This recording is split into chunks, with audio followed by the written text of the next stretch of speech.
Hey are you blind? দেখাতে পারো না? গাধা খোদা। ও ক্লাসের ফার্স্ট বয় বলে আমাদেরকে এভাবে অপমান করবে? আচ্ছা জোসনা, আমি দেখতে খারাপ, ওই জন্যই কেউ আমাকে সহ্য করতে পারে না। ও কোনো মেয়েকে পাত্তা দেয় না। চল। আচ্ছা সালমা, এই কলেজের প্রত্যেকটা ছেলে মেয়েই প্রেম করে, কি প্রেম করতে ইচ্ছে করে না? কিন্তু আমি তো দেখতে খারাপ, কে আমাকে প্রেম করবে বল? ওইটা দেখ, ওই ছেলেটা তোর জন্য গোলাপ নিয়ে দাঁড়িয়ে আছে। ছেলেটা তোকে প্রপোজ করবে, তুই অ্যাকসেপ্ট করে নিবি। I love you. আমি তোমাকে অনেক ভালোবাসি। I love you too. বললাম না তোকে, আমাকে কেউ প্রপোজ করবে না। বিশ্বাস করো মাম্পি, আমি শুধু তোমাকেই ভালোবাসি। ওটা আমার ফ্রেন্ড। ক্ষমতা মিথ্যে কথা বলবো না। আজ থেকে তোমার সাথে আমার কোনো সম্পর্ক নাই। প্লিজ তুমি আমাকে ক্ষমা করে দাও। সর এখান থেকে। এটা কি হচ্ছে স্যার? পাশে এবার বিরক্ত করলে ক্লাস করা যায়? আপনি কিছু বলতে পারছেন না? আমি আবার কি বলবো? যার আগে একটা এমপি ছেলেকে কান ধরে উঠবোস করে নিয়েছে, সেই এমপি আমার বাড়ি গিয়ে সবার সামনে আমাকে কান ধরে উঠবোস করে নিয়েছে। সেদিকে আমি প্রতিজ্ঞা করেছি, যাই হোক না কেন আমি কাউকে কিছু বলবো না। তুই নিজেকে কি ভাবিস? তোর কপালে বয়ফ্রেন্ড চলছে না বলে প্রেম দেখে তোর হিংসা হচ্ছে? ওদের জন্য আমাদের ডিস্টার্ব হয়। ও তুমি একাই ব্রিলিয়ান্ট স্টুডেন্ট। আমার সমস্যা হয়েছে আমি জানি।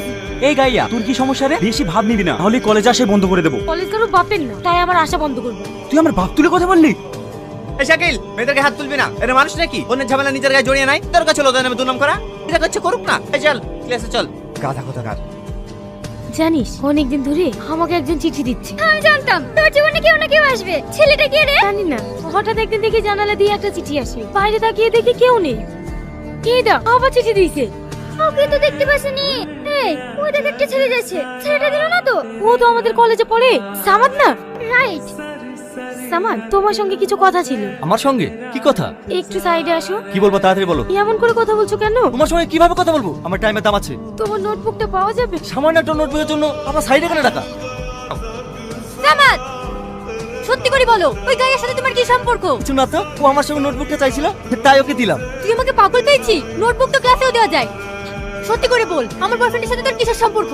আমার বয়ফ্রেন্ডকে দখল করতে চাস? ছাড়ো বলছি, ছাড়ো। আমি সত্যি বলছি, তোমার বয়ফ্রেন্ডের সাথে আমার কোনো সম্পর্ক নাই। ছাড়ো বলছি। ওকে ছেড়ে দাও। তুই ভাবলে কি এরকম একটা গায়ে ভূতের সঙ্গে আমি প্রেম করবো? ওকে দেখলেই তোমার ঘৃণা লাগে।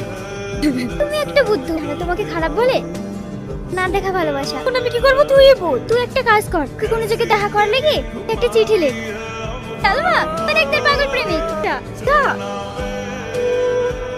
তুমি? হ্যাঁ আমি। কেন অবাক হচ্ছ? অবাক হওয়াটাই তো স্বাভাবিক। তুমি তো আমাকে কলেজের মধ্যে সব থেকে বেশি ঘৃণা করতে। তুমি আমাকে ভালোবাসো? সালমা, আমি তোমাকে কোনোদিনই ঘৃণা চোখে দেখিনি। আমি শুধু ভালোবাসার অধিকার নিয়ে তোমাকে শাসন করতে চেয়েছিলাম, কিন্তু তুমি শুধু আমার শাসনটাকেই দেখেছো। আমার শাসনের আড়ালে যে ভালোবাসাটা লুকিয়েছিল সেটা কখনো দেখোনি। তুমি যে আমাকে ভালোবাসো আমার সামনে এসে বলোনি কেন? কিছু কিছু ভালোবাসা আছে, দূর থেকেও ভালোবাসা যায়। এবার তো তোমার সামনে এসেছি, তুমি বলবে না তুমি আমাকে ভালোবাসো কিনা? I love you Tony. আমিও তোমাকে অনেক ভালোবাসি।